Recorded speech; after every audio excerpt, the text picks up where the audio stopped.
Hi, I'm Jillian Sidoti. And I'm Nate Dodson. And you know what? Baby boomers are ruining our economy.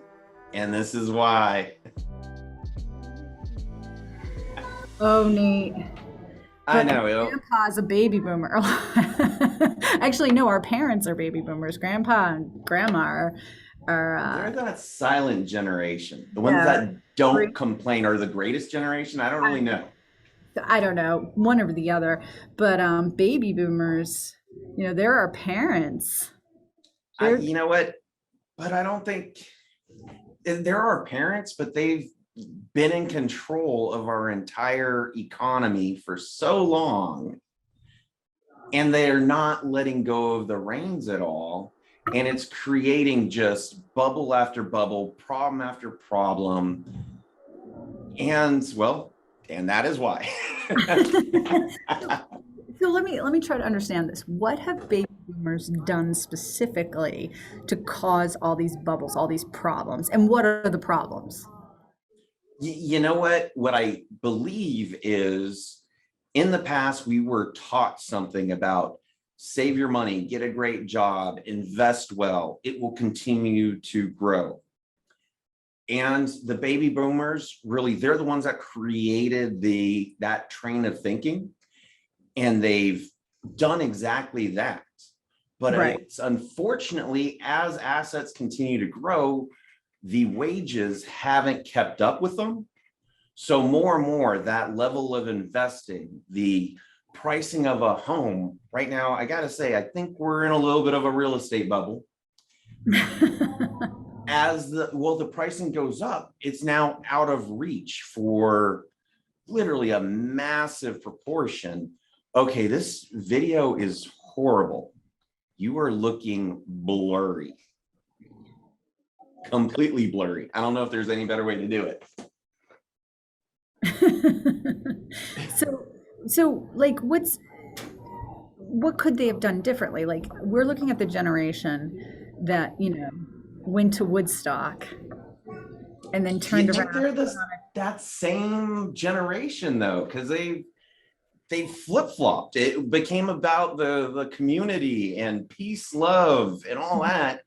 And now it at least feels like it's all me, and y'all are just lazy because you're only holding down two jobs and spending more money. Well, because you got to eat, you got to live. And if rent is costing a half plus of income, Mhm. you're just locking out generations, or keeping those same generations at a low rung in terms of income and wealth. Right. Right. Okay. So what is the solution to the problem? I mean, boomers have most of the wealth, Yep. period. And then the counter argument to that is, well, the older you get, the more wealth you'll get. But that wasn't true for the generation before them, and that's not true for the generation right after them. I mean, literally 1965 is the cutoff for boomers, and there's a huge difference between the boomers who were born in like late 1965, 1966, and those who were born in 1950. You're looking at, a huge difference in terms of wealth and what they've had to live through and what opportunities were afforded to them. Well, that's true if you forget about when people were born and look at, okay, when people are 40, Mhm. and just average it out, how big of a share of the United States wealth is there when the boomers were 40 versus when the millennials are 40. It's close to only about half, Oh, wow. because the expenses have been so high for the millennials and the more recent generations that they just can't save money. I see what you're saying. So what you're saying is that boomers were able to save more money and have greater wealth at 40 than millennials who recently turned 40 have now. But isn't, wouldn't you say that's because boomers were more disciplined and saved better and didn't just buy a new iPhone every 20 minutes? Oh my God, I think that's the worst fallacy there. Ah! You know what? It is, I love hearing well, in my days, I paid for college. Right. I had this job. I made this much money. You know what? I was working for $5 an hour. Forget the fact that $5 an hour back then may have been $40 an hour now. Yeah. College, the cost to actually get educated. Do you still have student loans? I know I still do. And most people I know still have student loans 10, 20 years past actually going to school. And it's just getting worse and worse and worse and worse. But that's eating into the income too. I gotta tell you this. Okay, so in today's dollars, I just got this statistic from Business Insider. In today's dollars, boomers paid an average of $39,000 for a 4-year education. In today's dollars, that's not what they actually. If you did it, with the cost of inflation and stuff, that's what they paid. Gen Z is paying an average of $91,000. That's a huge difference. Massive. Yeah. So, and you're into investing, I'm into investing, and we all know that the longer you can have your money grow to accrue the interest to increase in the value, mm-hmm. Great. The longer the better, and the more you start with, the better. And this is just chopping off mm-hmm. a massive amount of potential value for the more recent generations. Well, no, and the thing is, like, if you look at it on a percentage basis, the increase, you can see, you say 39 to 90. Okay, well, that's almost triple. It's about it's a little more than double, right? Yep. But if you really look at it for dollar on a percentage basis, from 1964 up to 2015, the cost of college went up 3,700%. 3,700%. I mean, that's huge. And so how could you afford college? Or, how could the boomer parents even afford college for their kids when it's going up 3,700%? It's massive. There's that, but it only starts there. Right. Let's talk about real estate. Mm-hmm. And you know what? I remember the smart financial advice is never buy a house that's more than 3 times or 4 times your annual income. Mm-hmm. Nowadays, well, in annual income, probably is average around 50,000. I think you probably know exactly what it is. Yeah. But that's $150,000 to a $200,000 house. What's the median cost of a house? Right. 400,000. 400. Yeah. I think you and I looked at that statistic when we were talking about housing last time, was that it was something like the average cost of a home right now is around $400,000, versus, I think it was, I can't even remember the number. I think it was like something like $75,000 for the same time for boomers. And, boomers made more money in terms of, again, if we're comparing dollars to dollars, if you raised what boomers were making at the time when they were, starting their careers between the ages of, like, say 25 to 34 years old, boomers were earning today's equivalent dollars of about $51,000 per year, whereas millennials only earn $41,000 a year. So they're already at a disadvantage. And then you compare that with the home affordability, right? And we know what home affordability looks like now. It's non-existent. The affordability index has just, it's like at 15%. And every boomer who had a halfway decent job back when they were of that age of buying homes, were able to purchase a home. So, to throw something out that I at least think is even more terrifying is because of the house values being so high now. We do a whole lot of real estate project representation in my legal practice. Most of the neighborhood developments that I know about, all of them that we've represented have been build to rent. Not even to sell anymore. Well, that's okay because nobody could afford to buy them. But now all of a sudden you're chopping out the biggest driver of wealth throughout the US history is real estate ownership. And we're getting to a point that that's just no longer there for the average person. Well, right. And the statistics show that as well. At the age at which millennials are now, at their age, boomers owned 32% of the housing stock. How much do you think millennials own? 20? 4. Wow. Yeah. Hey, So boomers, you're screwing up America with that. So I mean, and a lot of people, a lot of boomers, and again, I'm not here to defend them for sure, because I do think that it's a problem, and it's also a problem that's not being recognized.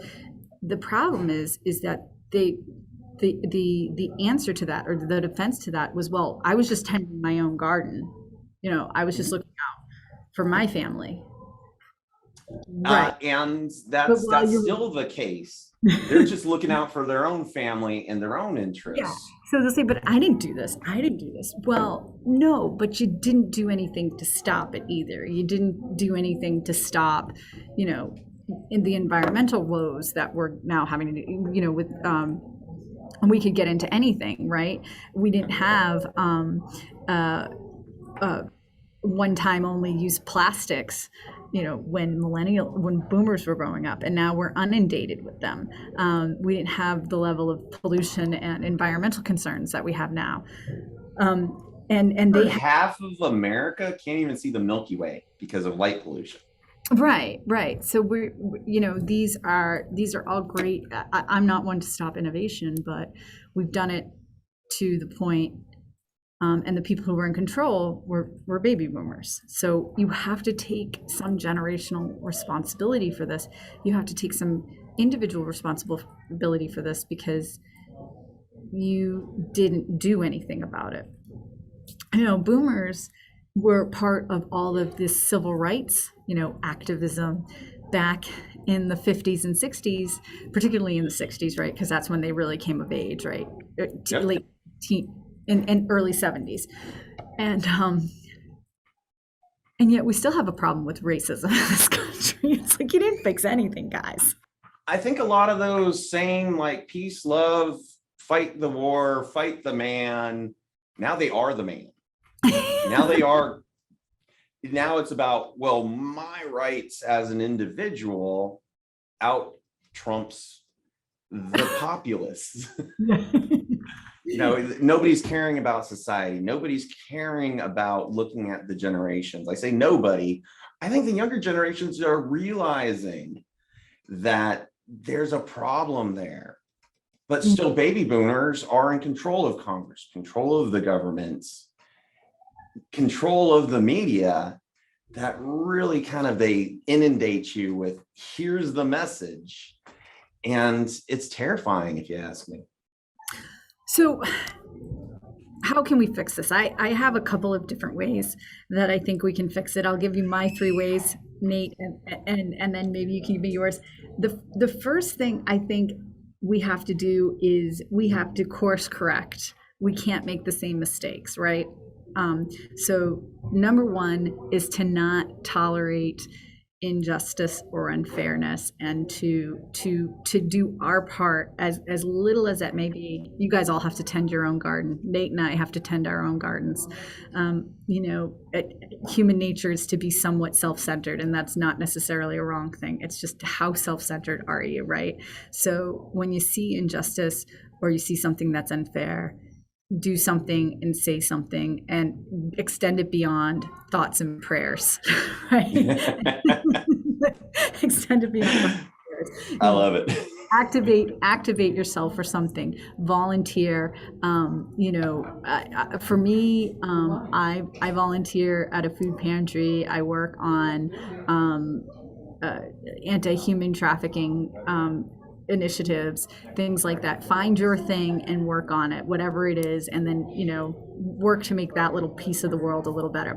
The second thing I would recommend is that you profit from the boomers. You change the equilibrium. How do you do that? Well, here's how you do it. First of all, boomers have a large majority of the wealth in this country, so you want to get some of the wealth away from them. Now, do you steal it? Do you do you scream about getting it? Absolutely not. You sell. Oh, Jillian. Yes. No stealing. No stealing. So what you want to do is you want to sell to them and find out what is it that this aging population with all the wealth, what is it that they need or want, and then invest or sell that to them. So for me, I look at assisted living facilities. That is something to me that is going to be very much needed in the future. It's real estate. It's something you can invest in. So find a good assisted living facility operator or something else that caters towards boomers. And then the third thing is to, we talked about taking action, investing, and then the third thing is when you do invest and you make money is to give back into the community through monetary donations as well, if you can and you're able to, because I've never regretted giving money away, Nate, no matter what. I've never said I wish I didn't give that money away. It's never happened. That is wonderful. Yeah. Well, my three, what can we do? It's definitely different. The first one is get involved. Get out there and help with the elections. Vote. The number one problem is who's in control of the economy, who's in control of the government. And that's not going to change if everybody out there isn't voting. But not just voting for their own interests, because I want to have a AR-15 with a 100-round magazine. That's my interest. But the reality is, if those types of things are being used to murder classrooms of kids, you know what? Maybe you got to think beyond just yourself. I don't think the boomers really have that capability. A lot of them don't have that capability to see beyond themselves. But I think the younger generations, Gen X, Y, all of it, they know there's more to life than just yourself. Well, here's the thing, Nate, I do want to comment on that because that is such great advice, because you're absolutely right. We have been taught to vote for our own self-interests. And sometimes you do want to do that. There's times when you want to do that. But then you have to look at the candidate as a whole and how they're going to serve the community as a whole. And this is not a socialist or communist concept. This is because to me, I believe if you lift the lower of us, the least of us, you'll get the best out of the best of us, right? So for example, how I vote, and you guys can all judge me, Nate, you can judge me. I vote for whomever takes those initiatives, like who is serving those people who are the least of us, who most likely aren't voters. For example, prisoners' rights, which you can think is absolutely ridiculous, but there's a reason why we want our prisoners to be taken care of, because hopefully they're going to be sent back out to society, and we want rehabbed people. We don't want recidivism behavior, because then we become victims. Or municipal fines. Are municipal fines really helping us as a community, or are they really just hurting people who can't afford them at all? Things like that. I like taxes tax policy that benefits me, but I also like to see people who are below me to be taken care of as well.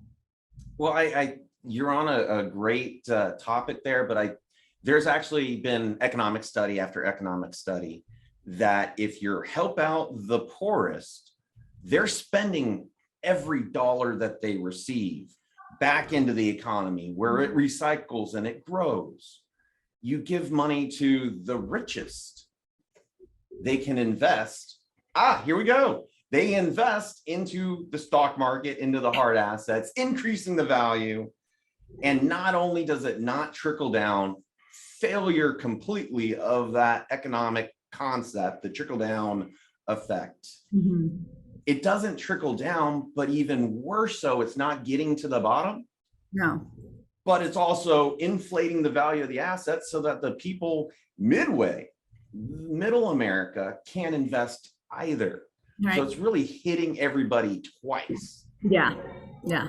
Unfortunately, the people who are in charge are really, really wealthy. So think about that when you go when you take Nate's hint number one. And this is a big thing. When you're the people that are really wealthy that are in charge, it's not just the people that are running the government, it's the media, the flow of news that is kind of drawing the picture of here's what the US landscape looks like. But the problem is it's very often false. It's just propaganda to pitch a certain way of thinking. So my second recommendation is ignore all that, do your own research, look past the fog to make your own decisions, reading everything, being informed, and seeing what's going on for yourself, and don't just trust any news source. Not saying one's great, one's horrible. No, they all kind of have their own twists and things, but you have to look past that. And then my third, of course, investing in yourself, doing your own thing. Always come full circle with him. It always does, because I think at the end of the day, that's the only option that we have is quit playing by the rules of the past that are so broken that you can't pay attention to, well, here's the golden rule of investing and here's how you're supposed to do your career. No, create your own financial freedom, create your own, well, independence. I have a question for you though. How are you teaching your girls to do that? I'm an entrepreneur. So I encourage them at all parts. Hey, you want money? Go make money. I will give them opportunities to make money, but it's only for them to see what they actually enjoy doing, and always kind of push them. Well, you can't live off mommy and daddy forever. So you always got to be thinking, who can you do this service for other people? So I focus on teaching them those concepts of business. That's awesome. That's awesome. Well, everybody, thank you so much for joining this episode where we just blamed boomers for pretty much every problem we have in the world today. And I think we did a good job. Yeah, nailed it. Exactly. Nailed it. All right, everybody. I'm Jillian Sidoti. And I'm Nate Dodson. And this is why. Oh, sorry. Just keep it. Awesome. Well, thank you so much. I am completely late for my 2:00 meeting. Oh my God, I'm so sorry. I didn't mean to make you late. I'll no talk. Sweat. Yeah. No, go do your thing. I will talk to you next week. Like Friday. Next week. Friday. I'll talk to you Friday. Awesome. Bye. Good luck. Bye.